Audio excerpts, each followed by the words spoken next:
좋은 어른이 된다는 것은 힘을 드러내는 것이 아니라 약한 이를 돌보고 다음 세대가 설 자리를 내어주는 성숙한 책임의 삶을 선택하는 일이다. 27.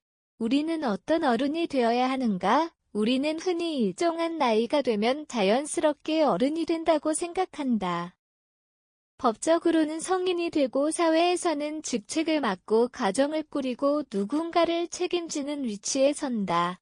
그러나 나이는 저절로 쌓여도 성숙은 저절로 오지 않는다. 경험이 많다고 반드시 지혜로운 것도 아니고 권한이 크다고 인격이 깊은 것도 아니다. 오히려 어른다움은 위기와 갈등 속에서 드러난다. 내 뜻대로 되지 않을 때 누구를 탓하는가? 약한 사람 앞에서 어떤 태도를 보이는가? 실수했을 때 변명보다 책임을 선택할 수 있는가? 성공했을 때 타인을 내려다보지 않는가? 우리가 어떤 어른인지 보여주는 것은 명함의 직함이 아니라 반복되는 선택의 방식이다. 그래서 어떤 어른이 되어야 하는가라는 질문은 결국 나는 어떤 사람이 되어가고 있는가라는 질문이다. 어른됨은 신분이 아니라 형성의 과정이며 성숙은 완성된 상태라기보다 끊임없이 자신을 다듬어가는 능력에 가깝다. 아리스토텔레스는 좋은 삶을 단순히 규칙을 지키는 삶으로 보지 않았다. 그는 용기, 절제, 정의와 같은 덕을 삶 속에서 길러야 할 성품으로 이해했다. 덕은 한두 번의 선한 행동이 아니라 무엇을 보고 느끼고 판단하고 선택하는 방식이 사람 안에 자리 잡은 상태다. 또한 실천적 지혜는 원칙을 암기한다고 얻어지는 것이 아니라 구체적인 상황에서 무엇이 적절한지를 분별하는 능력과 연결된다. 이 관점에서 성숙한 어른은 항상 정답을 아는 사람이 아니다. 오히려 자신의 확신을 점검할 줄 알고 상황을 살피며 지나치지도 모자라지도 않은 길을 찾으려 애쓰는 사람이다. 용기는 무모함과 비겁함 사이에서 길러지고 절제는 욕망을 없애는 것이 아니라 욕망이 삶 전체를 지배하지 못하도록 하는 능력이다. 관용 역시 모든 것을 허용하는 것이 아니라 사람을 존중하면서도 필요한 경계를 세우는 태도다.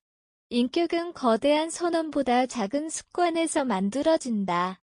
약속 시간을 지키는 일, 불리한 사실도 숨기지 않는 일, 타인의 말을 끝까지 듣는 일, 자신의 잘못에 그러나 라는 변명을 덧붙이지 않는 일이다. 덕은 생각의 장식이 아니라 삶의 근육이다. 칸트의 윤리학은 어른다움의 또 하나의 중요한 기준을 제시한다.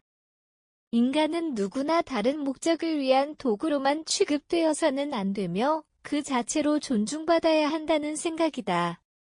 칸트 윤리에서 인간을 단지 수단으로만 다루지 말라는 원칙은 인간의 존엄과 깊이 연결되어 있다. 현실에서는 이 기준이 매우 불편하게 다가온다. 우리는 사람을 능력, 효율, 학벌, 직책, 정치적 유불리, 경제적 가치로 평가하는 데 익숙하다. 필요할 때 가까이 하고 필요가 사라지면 멀리하는 관계도 하나다. 그러나 성숙한 인격은 나에게 도움이 되는 사람인가 보다 이 사람 역시 하나의 삶을 가진 존재인가를 먼저 본다.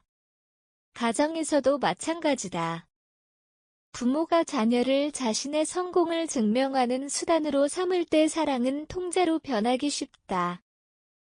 조직에서 상사가 부하 직원을 성과를 만드는 부품으로만 바라볼 때 책임은 착취로 변한다. 정치가 시민을 표로만 바라볼 때 대표성은 선거 기술로 축소된다. 어른다움은 힘이 없는 순간보다 힘을 가졌을 때 그 힘을 어떻게 사용하는가에서 더 선명하게 드러난다. 발달 심리학자 에릭 에릭슨은 성인기의 중요함과 재를 생성성, 제너러티비티이라는 개념으로 설명했다. 미국 심리학회 사전은 생성성을 중년기의 주요 발달과 재로 소개하면서 자기 자신에게만 몰두하는 삶을 넘어 창조적 활동과 부모, 사회적 책임을 통해 다음 세대를 돌보는 방향과 연결한다.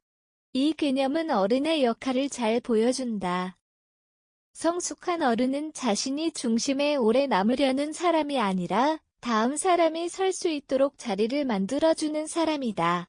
자신이 얻은 지식과 기회를 독점하지 않고 나누며 후배의 성장을 자신의 위협으로 느끼지 않고 기뻐하며 자신이 떠난 뒤에도 공동체가 건강하게 지속될 수 있도록 제도와 문화를 남긴다.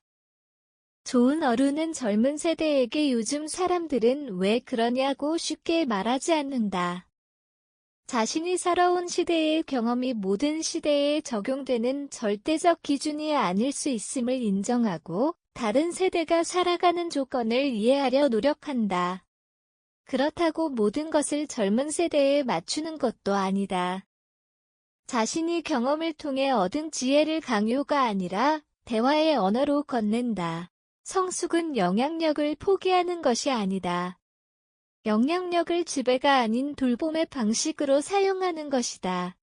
우리는 때때로 성숙한 사람을 감정에 흔들리지 않는 사람, 실수하지 않는 사람, 모든 문제를 해결하는 사람으로 상상한다. 그러나 그런 사람은 현실에 존재하지 않는다. 성숙은 감정이 없는 상태가 아니라 자신의 감정을 알아차리고 조절할 수 있는 능력이며 실수하지 않는 삶이 아니라 실수한 뒤 책임지는 태도에 가깝다. 기독교의 영성 또한 성숙을 힘의 과시보다 사랑과 섬김의 방향에서 바라본다. 예수의 삶에서 나타나는 권위는 타인을 눌러 복종시키는 권위라기보다 자신을 낮추어 책임지는 권위였다. 신앙의 성숙 역시 얼마나 많은 지식을 말하는가보다 약한 사람을 어떻게 대하는지, 용서와 절제와 진실함을 어떻게 살아내는지에서 확인된다. 결국 우리가 되어야 할 어른은 가장 큰 목소리를 내는 사람이 아니다.